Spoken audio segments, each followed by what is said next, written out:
오늘 아침에 저희들이 요한복음 4장을 읽었습니다.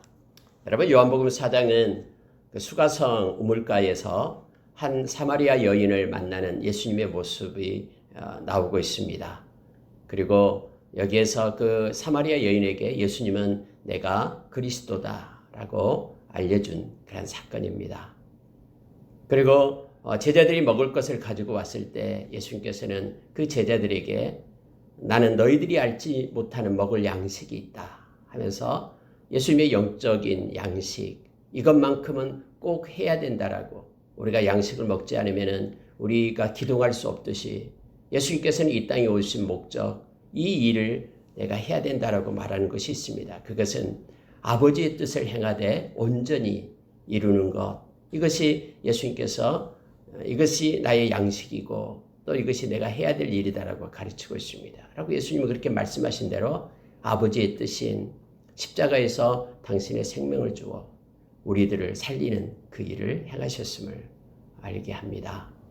그리고 말씀 가운데 예수님께서는 참 예배자를 찾는다라고 말씀을 합니다. 영과 진리로 예배하는 참 예배자를 찾고 있다. 어제 주일날 예배에서도 우리가 마음의 깊이와 삶의 무게 속에 우리가 참 예배자로 설 것을 말씀을 나눴었죠. 우리는 하나님이 기뻐하는 참 예배자가 될 것을 성경은 요청하고 있음을 보게 됩니다. 이런 말씀들로 이 요한복음 4장이 기록이 되어 있습니다. 여러분, 저희들이 새벽마다 말씀을 읽고 나누고 있습니다. 제가 어느 날 앉아서 쭉 한번 계산을 해봤습니다. 제가 이제 네 번째 이 말씀을 들어가고 있습니다만 성경은요, 창세기부터 요한계시록까지 쭉 읽고 나눌 수 있는 400번 정도 하면은 마칠 수 있겠더라고요. 400번 정도 하면은, 그럼 이것을 만약에 학교로 생각한다 그러면은 3개월 동안 하루에 6시간씩, 또는 7시간씩 3개월 동안 성경 학교를 연다 그러면은 우리가 다 읽고 또 이렇게 나눌 수 있는 시간, 창세기부터 요한계시록까지를 다 할 수 있겠더라고요. 그래서 전번에도 작년에도 성경학교를 개설을 했습니다마는 참여 인원이 적어서 그렇게 못했는데 이걸 위하여 여러분도 기도해 주시기 바랍니다. 그래서 1년에 뭐 4학기도 좋고 2학기도 좋고 해서 열면 한 학기만 와서 3개월만 가서 공부하면 창세기부터 요한계시록까지 다 우리가 일독을 하면서 그리고 말씀을 충분히 나누고 공부할 수 있는 기회가 됩니다. 이를 위하여 기도해 주셨으면 좋겠습니다. 마음에 그런 마음이 하나님께서 부어주셔서 여러분께 잠깐 말씀드립니다. 오늘은 이 4장에 대해서 몇 가지를 우리가 읽었고요. 그리고 몇 가지를 나누고 이 시간에 기도하는 시간을 갖도록 하겠습니다. 여러분, 예수님께서 다시 이제 갈릴리로 이렇게 내려가십니다. 예수님이 유다를 떠나서 예루살렘을 따라서 갈릴리로 내려가시는데 그 중간에가 바로 사마리아 지역이 있습니다. 사마리아를 통과해서 갈릴리로 가시게 되는 거예요. 그래서 이 유대에서 이제 갈릴리, 예루살렘에서 갈릴리로 내려가다가 이 사마리아 수가라 하는 동네에 이르게 됩니다. 이 수가라는 동네에서 보니까 6시쯤 되었더라 했기 때문에요. 6시는 우리나라 시간으로 하면 6시를 더한다 했죠. 그럼 12시가 되는 겁니다. 12시쯤에 정오쯤 돼서 너무나 피곤하고 지쳐서 물을 먹으려고 우물가로 가는 것입니다. 그때 마침 사마리아 여인 한 사람이 물을 길르러 왔습니다. 예수님께서는 물을 달라고 요청을 합니다. 근데 사마리아 여인이 깜짝 놀랍니다. 성경에 보니까 이렇게 되어 있습니다. 자, 9절에 보십시오. 사마리아 여자가 이르되 당신은 유대인으로서 어찌하여 사마리아 여자인 나에게 물을 달라 하나이까 하니 이는 유대인이 사마리아인과 상종하지 아니함이러라. 이렇게 되어 있습니다. 유대인들과 사마리아인이 서로 상종하지 않았습니다. 그래서 서로 뭔가를 요청하지도 않고요. 서로 대화도 안 했다라는 뜻이에요. 여러분, 이것은 역사적인 배경이 있습니다. 우리가 잘 아는 BC 722년에 그때 당시 북이스라엘과 남유다로 되어 있었죠. 북이스라엘의 수도가 사마리아였습니다. 근데 북이스라엘의 BC 722년 호세아 왕 제9년에 아수르에 의해서 멸망을 당합니다. 그래서 이 아수르 왕이 어떤 식으로 하냐면은 사마리아에 있는 북이스라엘에 있는 사람들을 몽땅 잡아다가 다른 데다가 옮겨버려요. 그리고 다른 이방의 사람들을 갖다 사마리아 땅으로 데려와서 인구 이주 정책을 쓴 거예요. 그래서 이렇게 민족들을 쪼개놔버립니다. 그래서 그 사마리아 땅에 있는 사람들은 그래서 온전히 하나님의 그런 사람들이 백성들이 아니었어요. 외부에선 이방인들과 서로 혼합을 해서 결혼하고 하기 때문에 혼합된 족속입니다. 그래서 북이스라엘 그 사마리아 땅에는 온전한 그러한 유대인들 12지파의 그 유대인들이 있는 것이 아니라 이방인들과 서로 결혼해서 혼혈족 혼합된 족속들이 있었습니다. 이들이 바로 이 사마리아인들 이렇게 표현을 하는 거예요. 그 후에 남유다는 BC 586년에 바벨론에 의해서 멸망을 당하죠. 그리고 다시 고레스 왕 때에 70년이 지난 후에 에레미야가 그렇게 예언한 후에 그들이 올라와서 예루살렘에서 다시 이렇게 성을 만들고 성전을 건축하고 해서 그곳에 살죠. 그때 올라온 무리들하고 그 사마리아 지역에 살고 있던 사람들하고는 서로 다르다라는 거예요. 그래서 서로 이렇게 상종하지 않았다라고 얘기합니다. 왜냐하면 유대인들은 너희들은 진짜 하나님의 민족이 아니다. 왜냐하면 이방인하고 혼합족이기 때문에 이렇게 말하고요. 또 사마리아에 사는 사람들은 그래도 우리가 이 땅에 살면서 우리도 야곱도 알고 우리 조상도 서로 혼합됐지만은 아브라함도 우리 조상이고 그렇다 하면서 서로 상종하지 않는 그런 상태에 있었다라는 거예요. 여러분 또 하나가 있죠. 여자들에 대해서 인권이 그때는 요즘과 다릅니다. 요즘에도 그 페미니즘 여성주의자들은 막 성경을 보면서 때로는 공격을 합니다만은 어떻게 성경에는 남자 위주로만 써져 있고 여자들이 안 나타나고 여자는 인구수에도 들어가지도 않고 왜 그러냐? 성경마저도 그러냐? 그런데 여러분 아십니까? 성경이 보급되고 성경이 이 복음이 전해지는 곳에서 여자의 인권이 성장했습니다. 여러분 만약 우리나라도요. 이 성경이 들어오지 않고 이 복음이 우리나라에 증거되지 않았다면요. 우리나라 이 여성들의 지위가 정말로 힘들었을 겁니다. 옛날처럼요. 막 옛날에 막 여자들 너무나 힘들잖아요. 근데 요즘에 이 복음이 증거되는 곳에는요. 이 여성들의 인권이 이렇게 회복이 됩니다. 여러분 오늘 보십시오. 예수님의 모습을 보시면 압니다. 오늘 예수님의 모습은요. 이 여인을 만나는 거예요. 만약에 예수님이 아니었으면 다른 사람들이라면 이 여인과는 상종도 안 했습니다. 또한 사마리아 사람들과도 상종도 안 해요. 이런 두 가지 것들이 걸려 있는데도 예수님께서는 이 여인에게 가서 말을 건넵니다. 그리고 사마리아인에게 말을 건네는 거예요. 예수님의 그 마음입니다. 저와 여러분 예수님의 제자잖아요. 예수님의 제자는 로마서 8장 29절의 말씀처럼 하나님께서 우리를 아시고 하나님의 백성으로 정하셨다고 했죠. 그 이유가 뭐냐면 그의 아들의 형상을 본받기 위함이다라고 얘기했습니다. 우리는 예수님을 따라가는 사람들이에요. 예수님께서 그렇게 편견과 선입견을 없애고 그 따뜻한 마음으로 대했듯이요. 우리도 이 땅을 살아가면서 소외받고 힘든 사람들, 우리의 고정관념을 이렇게 깨트리고 하나님의 말씀을 따라서 예수님의 마음을 가지고 우리가 대해야 됨을 우리는 잘 압니다. 그래서 복음을 가지고 복음이 들어가는 곳곳에는요. 다 인권이 성장이 됩니다. 그런데 요즘에요. 성경이 아닌 다른 것을 가지고 인권을 말하고 있는 이들이 있죠. 그게 바로 동성애예요. 동성애. 사람의 인권 하면서요. 심지어 이 인권을 가지고요. 이 성경을 갖다가 해파시키는 이들이 있어요. 하나님께서 세우신 그 가정을 갖다 버리고요.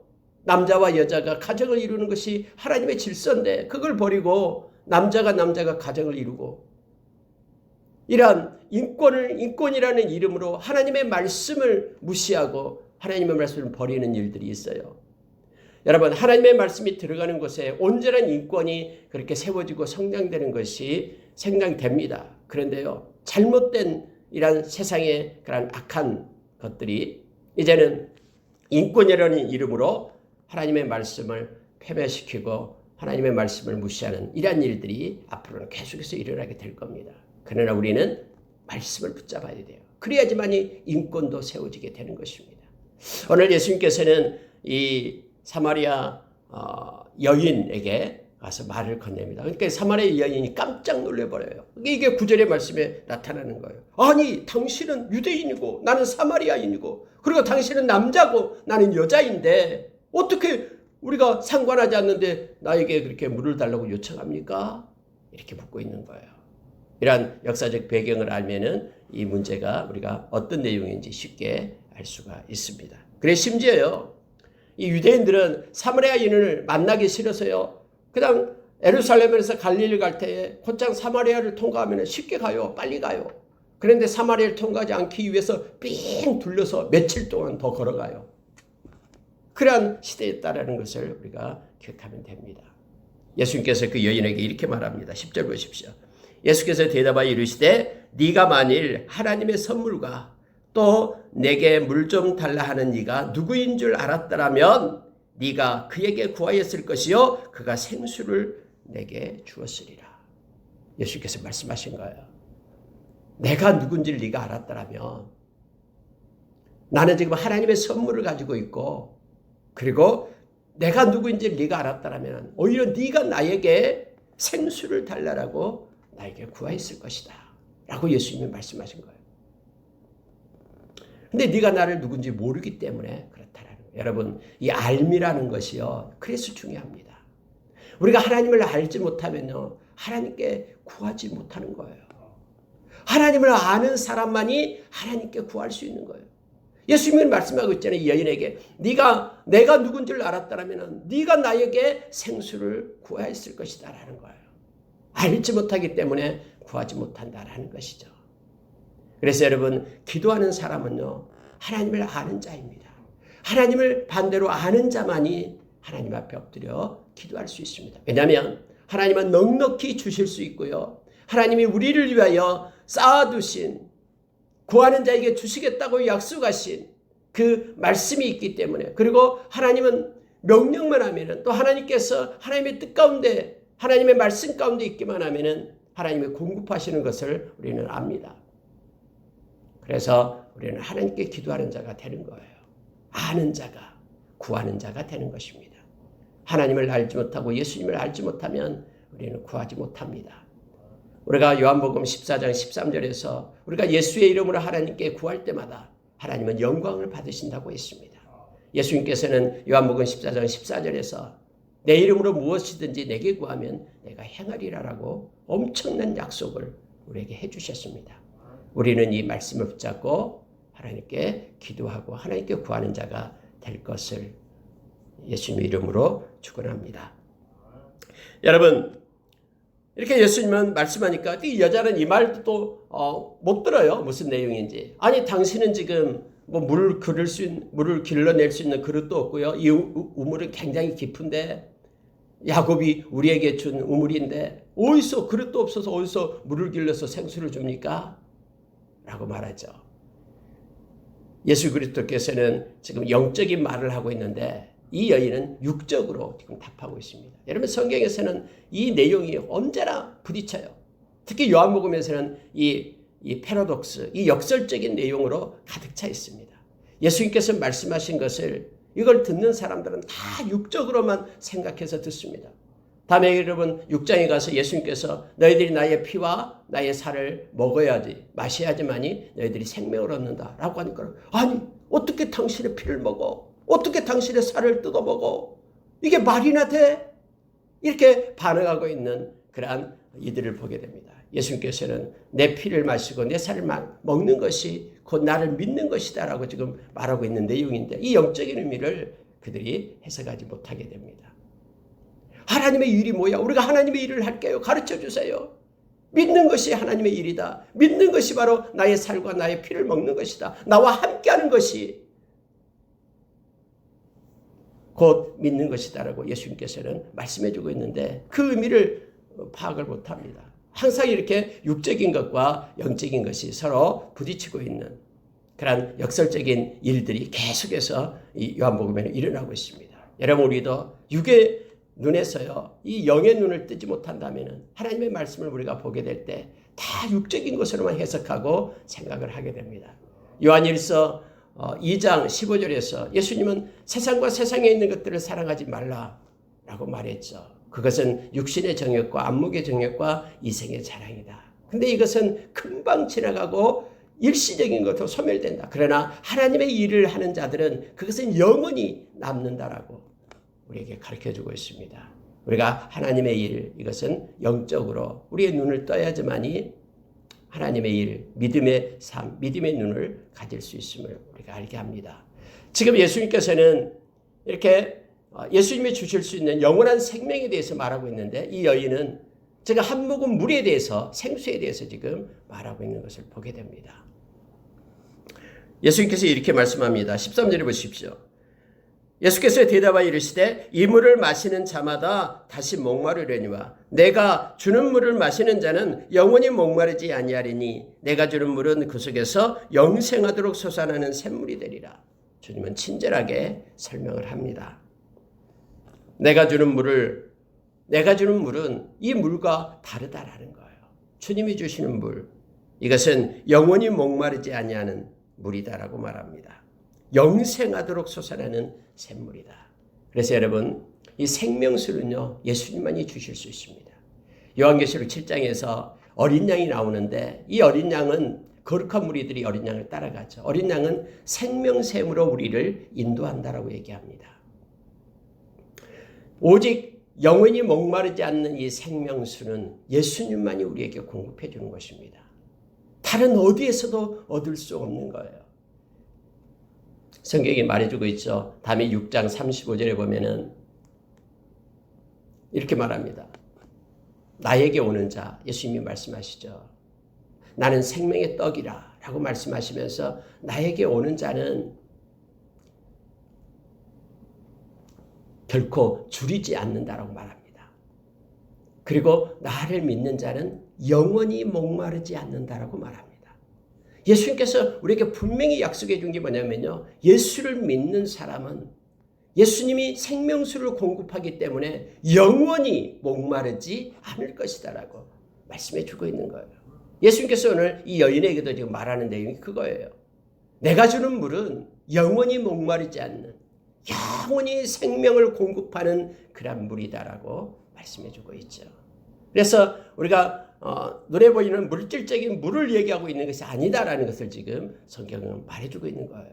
예수님께서 우리에게 공급하는 것은 우리의 생명을 살리는, 영적으로 계속해서 생명을 주는 물을, 생수를 공급하신다라고 말합니다.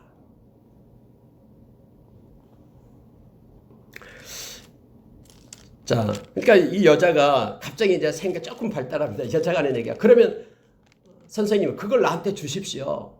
나에게 귀찮게 와서 물 길르러 오고 이거 싫습니다. 나에게 줘서 나 영원히 물도 길르러 오지 않고 그렇게 해주십시오. 아마 이 여인은 그 마을에서 왕따였는 것 같아요. 왜냐하면 대부분 물을 길르러 올 때는 아침 시간과 저녁 시간에 길르러 와서 우물가에서 여인들이 만나서 서로 얘기도 하고 이런저런 대화도 하고 막 그랬거든요. 근데 이 여인은 한낮 뜨거운 낮에 와서 물을 길르러 와요. 사람들이 없는 곳에 피해서 오게 됐음을 알게 합니다. 그래서 그 물 좀 내게 주십시오 하니까 예수님이 뜬금없이 네 남편을 불러와라 라고 얘기하는 거예요.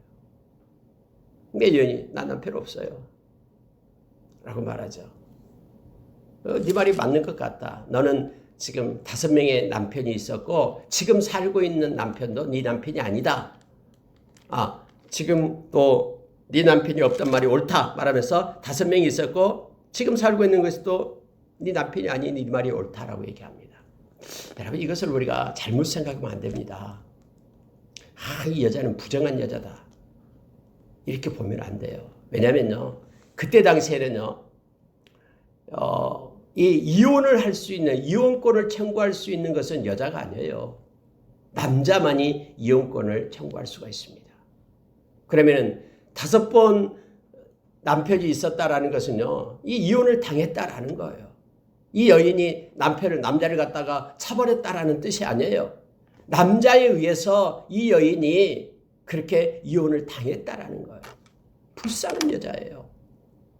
그리고 성경에는 그래서 이 여인을 말할 때 모든 그때 당시 이혼은요 전적인 남편에 의해서 주도했어요. 그러면은 아내와 이혼하기를 원하는 남편은요 어떤 이혼의 사유를 갖다 공개적으로 얘기를 해야 돼요. 예를 들어서 뭐 부정을 저질렀다거나 게으름다거나 뭐 부적격하다거나 등등 이혼은 아내에게 어떤 치욕을 남겨다 줬어요. 그래서 이혼했다 그러면 사람들이 저 여자 이혼했다라고 하면서 손가락질을 했어요. 근데 여자가 이혼하고 싶어서 이혼한 것이 아니라 남자에 의해서 이혼을 당했다라는 것이 중요해요. 근데 이 여인은 5번이나 남자로부터 이렇게 이혼을 당하게 된 겁니다. 여자가 남자를 차고 마음대로 돌아다녔다 그러면 나쁜 여자 이렇게 하겠죠. 근데 이것은 남자에 의해서 버림을 받은 여자예요. 왜냐하면 뭐 혼자 살지 왜 다시 또 결혼하고 그랬을까? 그때 당시에는요. 이 남자와 결혼을 하자면 이 먹고 사는 일이 해결이 안 됩니다. 가부들이 그래서 그때 굉장히 불쌍한 거예요. 왜냐하면 그들은 요즘 같으면 어디 가서 돈도 벌고 뭐 구걸도 하지만 그때 당시에는 구걸하는 것 외에는요 할 수 있는 일이 없어요. 그래서 이것을 이 여인이 부정한 여자라고 보는 것 대신에 참 불쌍하고 또 긍휼의 대상이 되어 소외받은 여자였다라는 거. 이 여인을 예수님께서 찾아오신 거예요. 그리고 거기 세상 사람들이 말하면 막 홀대하고 무시하고 그런 여인에게 예수님은 당신의 모습을 드러내는 거예요. 내가 그리스도다 라고 지금 말하고 계시잖아요. 왜냐하면 이 여인이 이렇게 말하는 거예요. 왜 유대인들은 그 예배를 예루살렘에서만 예배를 드려야 된다고 말합니까? 우리는 이곳에서 그리심산에서 예배를 드리고 있는데 이게 예수님께서 가르쳐주죠. 예루살렘에서도 이곳에서도 그 예배가 아니고 아무 데서나 예배할 때가 온다라는 거예요. 그러면서 영과 진리로 예배할 때가 온다. 하나님은 이 영과 진리로 예배하는 예배자를 찾고 계신다. 라고 말씀하면서 말합니다. 그러니까 여인이 얘기가 이런 거예요. 그런 얘기는 다음에 그리스도가 오시면 우리에게 가르쳐 줄 거예요. 그리스도가 오시면 아무 데서나 우리가 예배할 수 있도록 그렇게 우리에게 가르칠 겁니다. 네가 말하는 그리스도가 바로 나다. 라고 예수님께서 이 여인에게 가르쳐주고 있는 거예요. 여러분, 사람들은요, 사마리아 사람이다라고 무시했고요. 특히 여자라고 무시했고요. 그 여자 중에서도 이 여인은 5번이나 이혼을 해서 버림받은 정말로 사람들의 손가락질을 받고 무시하는 그런 여인에게 예수님은 찾아가신 거예요. 그리고 그 여인에게 내가 그리스도다라고 구원의 그런 빛을 비춰주고 직접 예수님을 나타내신 거예요. 여러분 이것은 엄청난 사건이에요. 왜냐하면요. 예수님께서 갈릴리 바다를 건너서 가다라 지방의 무덤 사이에서 자기의 귀신이 들려가지고 자기를 자위하고 있는 쇠고랑 차고 막 자위하고 있는 아무도 어떤 사람도 가까이 가지도 않고 무시하고 버리는 그런 사람 찾아가서 그 사람 구원하고 다시 돌아오잖아요. 이 여인에게 예수님께서 찾아가서 생명을 주고 믿게 하고 그래서 하나님의 자녀되게 했다라는 사실을 우리가 기억합니다. 언제나 복음은요. 이처럼 소외받고 힘들고 가난한 자들에게 먼저 증거됐음을 성경은 우리에게 말해주고 있죠.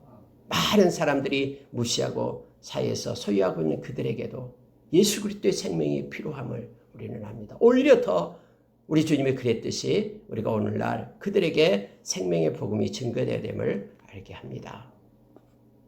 여러분 참 예배에 대한 말씀을 우리에게 가르쳐줍니다. 다시 한번 보죠. 23절을 보시기 바랍니다. 아버지께 참되게 예배하는 자들은 영과 진리로 예배할 때가 오나니 곧 이때라. 아버지께서 자기에게 이렇게 예배하는 자들을 찾으시느니라. 하나님은 영이시니 예배하는 자가 영과 진리로 예배할지니라 라고 성경은 말합니다. 여러분 어제 주일낮에 이 말씀을 가지고 나눴었죠. 다윗이 하나님께 예배하는 것을 가지고 영과 진리로 예배하는 것과 연관해서 말씀을 나누었습니다. 여러분 하나님께서는 형식적이고 이 습관적인 예배를 하나님은 받지 않으십니다. 말라기서 1장과 이사야서 1장에서 하나님은 분명하게 말하죠.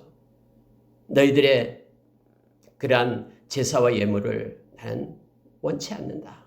형식적이고 마음을 쏟지 않고 중심을 모으지 않는 그러한 메커니즘, 기계적으로 움직이는 종교의식 나는 싫어한다. 누가 문 좀 닫았으면 좋겠다.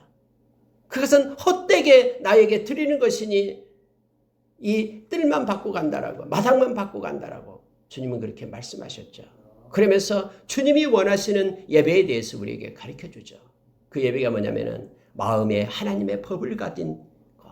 다윗이 그렇게 말하잖아요. 마음에 하나님의 법을 가지고 있고, 그리고 하나님의 일을, 상 가운데 하나님의 일을 행하는 것, 하나님의 뜻을 행하는 것. 이러한 모습에 하나님의 백성이 와서 하나님께 드리는 예배를 받으신다라는 것. 마음에 하나님의 법을 갖는다라는 것은요, 이 말씀 진리로 예배를 드리는 것을 얘기합니다. 내가 만들어지고 내가 꾸며낸 식으로 하나님께 드리는 것이 아니라 말씀에서 말하고 있는, 말씀이 말하고 있는 그러한 하나님, 그 하나님께 내가 나아가서 진리로 하나님께 예배를 드리는 거예요. 과정, 그런 마음의 상태, 하나님을 경외함으로, 하나님을 온전함으로, 진실함으로 섬기는 그런 마음으로 하나님 앞에 와서 예배하는 것을 하나님은 원하십니다. 하나님은 만홀이 여김을 받지 않죠. 하나님은 우리의 중심을 다 알고 있기 때문에. 그래서 우리가 예배 드릴 때마다 우리가 우리의 마음을 하나님 앞에 쏟아야 됨을 성경은 말해주고 있죠. 이게 진리로 드리는 예배입니다. 그리고 여러분, 우리가 잘 아는 시편 50편에서 성경은 하나님께 예배자로 우리를 세웠다라고 얘기합니다. 그런데 하나님께 예배하는 자는 반드시 감사하는 마음으로, 감사로 하나님께 제사를 드리라. 감사의 마음을 가지고 하나님 앞에 나와야 됩니다.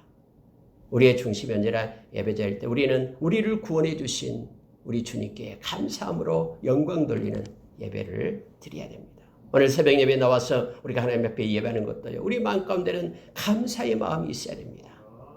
감사로 드리는 예배를 주님은 영광을 받으신다라고 성경은 말해두고 있습니다.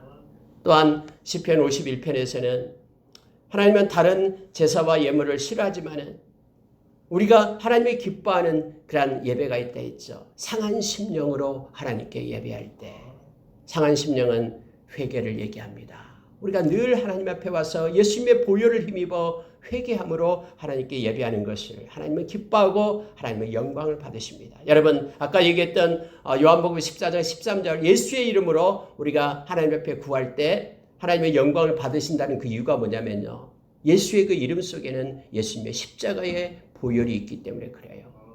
예수님의 십자가에서 죽기까지 충성했던, 예수님이 십자가에서 죽기까지 충성했던 그것을 우리 하나님은 기뻐하셨거든요. 그것으로 우리의 생명을 우리가 공급받았기 때문에. 그래서 예수의 그 십자가의 이름을 가지고 올 때 우리 주님은 영광받고 기뻐하시는 거예요. 회개로 하나님 앞에 나아가는 것을 하나님은 기뻐합니다. 여러분, 영으로 우리가 예배를 드린다라는 것은 우리의 삶을 얘기합니다. 오직 성령님만이 우리를 진리 가운데로 인도해 주시죠. 성령님만이 하나님의 뜻과 마음을 우리에게 가르쳐 준다라고 고린도전서 2장 11절 이하에서 우리에게 말합니다. 그러면 영으로 예배 드린다는 것은요, 성령에 이끌리는 삶, 하나님을 경외하고요, 죄악에서 떠나고요. 특히 다윗이 그렇게 고백을 했듯이 산 가운데 그러한 하나님께서 행하시는 그러한 성실, 구원, 인애, 그리고 진리, 이와 같이 하나님이 주신 것 가지고 공의, 우리가 말라기서 1장과 이사야서 1장에서도 그거예요.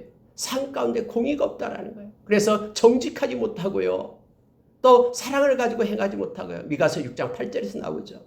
하나님과 겸손히 행하지 못하고요, 세상에서는 마음대로 세상 사람과 동일하게 거짓하고 이렇게 살고 와서 예배할 때 하나님 앞에 와서 또 예배하고 나가서는 또 세상 사람과 똑같이 사는 것.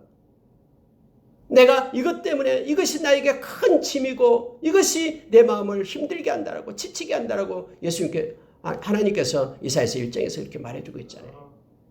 여러분, 영으로 예배를 드린다라는 것은 성령에 이끌리는 그러한 삶 속에서 삶의 예배를 드리는 것을 우리에게 가르쳐주고 있죠.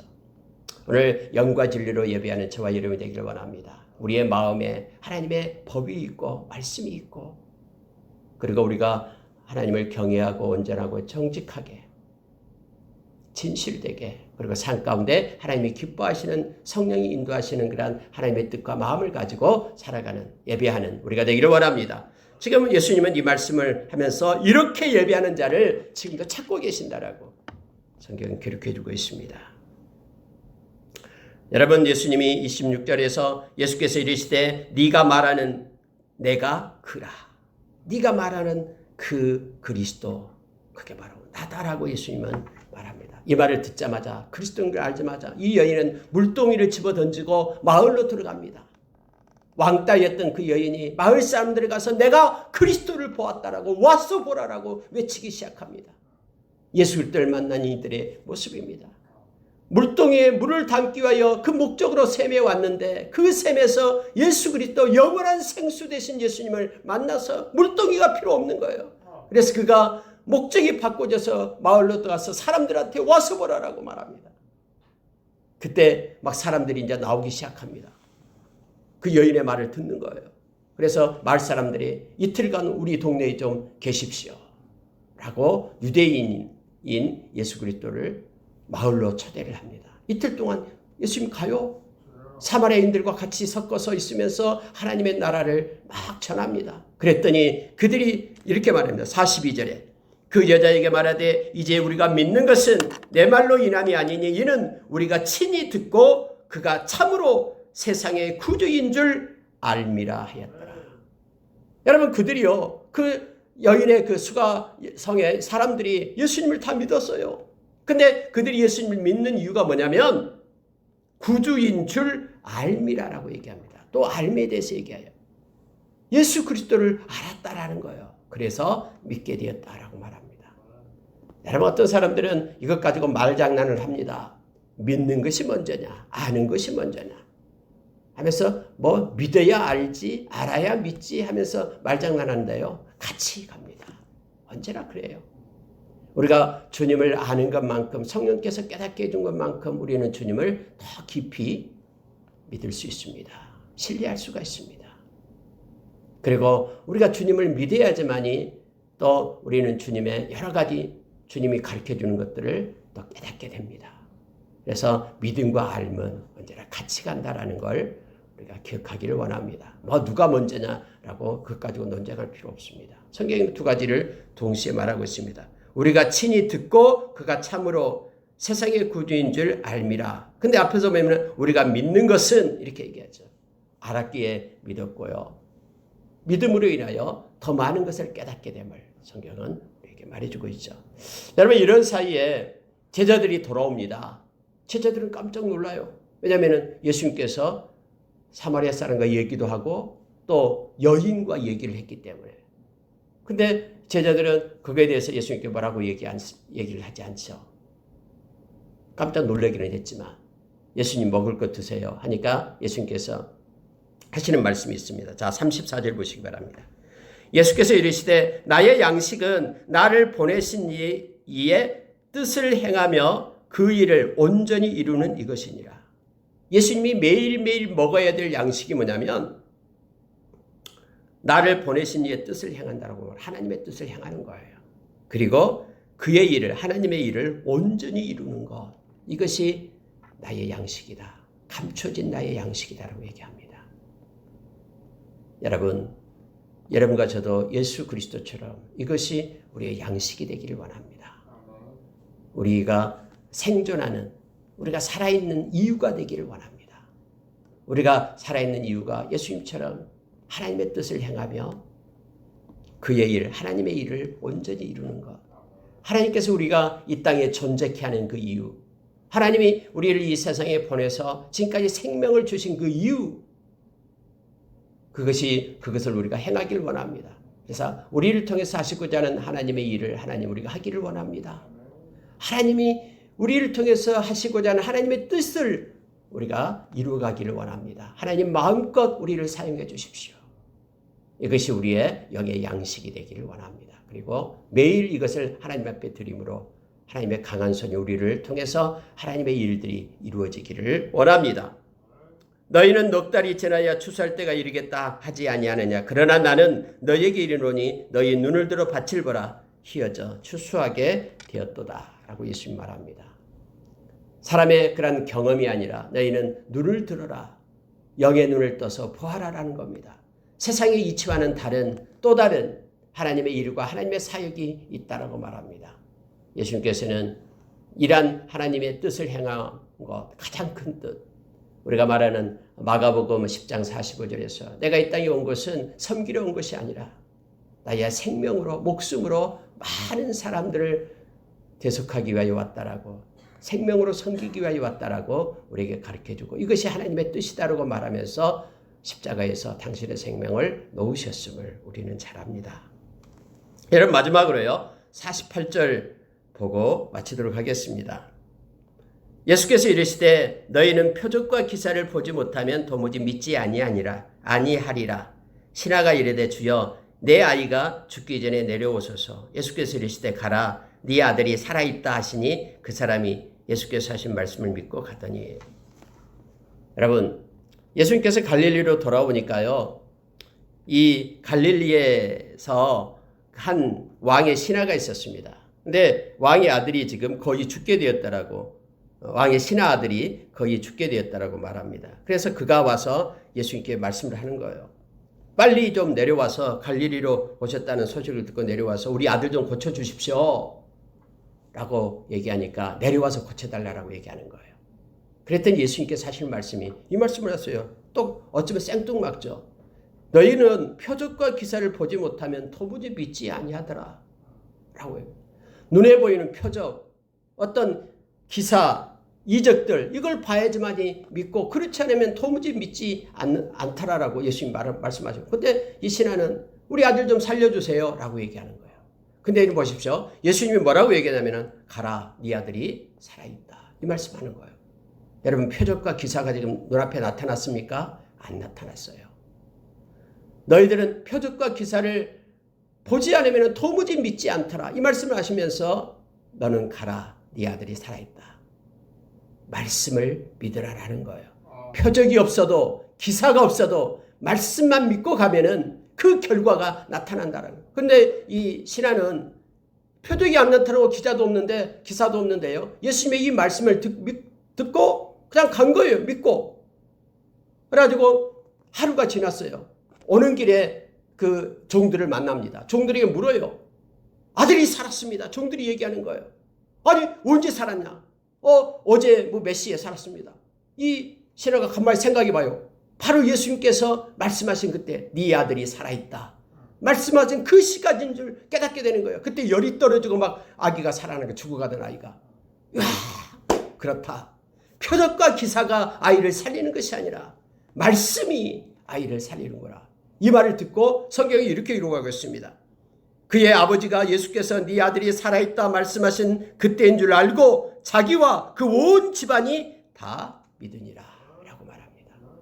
여러분, 왜 표적과 기사가 일어나냐면요, 표적과 기사를 행하는 그 이유가 뭐냐면은 말씀을 믿게 하기 위해서예요. 그래서 막 어떤 사람들은 요즘에 저 선교지에 가면 표적과 기사가 막 일어나요 여러분. 왜냐면은 거기는 아직 말씀이 증거되지 않았기 때문에요. 그것으로 인하여 예수 그리스도를 믿게끔, 그 다음에 말씀을 외칠 때 말씀을 받아들이게끔, 그렇게 하기 위하여 표적과 기사가 일어나는 거예요. 근데 표적과 기사, 이적이 일어난다고 뭐 큰 역사가 일어나는 거 그게 아니에요. 궁극적으로 뭐냐면은 말씀을 믿는 것이 가장 큰 역사예요. 말씀을 믿어야지만이, 그 복음을 받아들여야지만이 생명을 얻기 때문에. 이 세상에서 생명이 없는 것은 아무것도 아니에요. 여러분, 우리가 마태복음 7장에서 주여 주여 하는 자마다 다 천국에 들어가지 못한다라고 얘기하잖아요.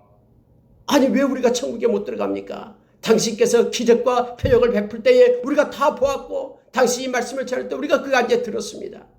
불법을 행하는 자들아 다 내게서 떠나가라라고 얘기하죠. 그들에게 있어서 중요한 건 뭐냐면요, 이적과 표적을 보는 것이 아니라 뭐예요? 말씀을 받아들이고 그 복음을 받아들여서 영접해서 생명 얻는 거죠. 예수의 생명이 최고예요. 생명 대신 예수 그리스도를 우리가 믿는 것이 최고입니다. 이거 아니면 우리가 구원받을 수 없기 때문에요. 마지막 때가 그렇습니다. 그래서 표적과 기사를 따라가는 이들은요, 그것 때문에 미혹받고 결국은 진리의 사랑, 이 진리 알레떼이야, 하나님의 말씀을 마음 가운데 사랑해서 간직하지 못한 이들은요, 다 미혹받아서 예수를 떠나가게 된다고 말합니다. 이게 데살로니가후서 2장에서 우리에게 가르쳐 주신 말씀입니다. 표적과 기사는 말씀의 권위를 뒷받침하기 위한 보조수단이에요. 그래서 그걸 보는 게 아니라 그 이면의 말씀을 우리가 붙잡아야 됨을 성경은 말해주고 있습니다. 말씀을 마치겠습니다. 오늘 요한복음 4장을 통해서 우리에게 하시고자 하는 말씀, 영과 진리로 예배하는 자가 되기를 원하고요. 우리의 양식이 우리가 이 땅에서 가장 소중히 여기는 것들이 하나님의 뜻을 행하고 하나님의 일을 행하는 것, 그래서 하나님의 쓰임받는 것이 가장 존귀한 것임을 우리가 알고요. 또 하나는 말씀을 따라 사는 것, 이것이 가장 큰 것임을 우리로 하여금 가르쳐 줍니다. 표적과 기사를 따르는 자들이 아니라. 함께 기도하겠습니다.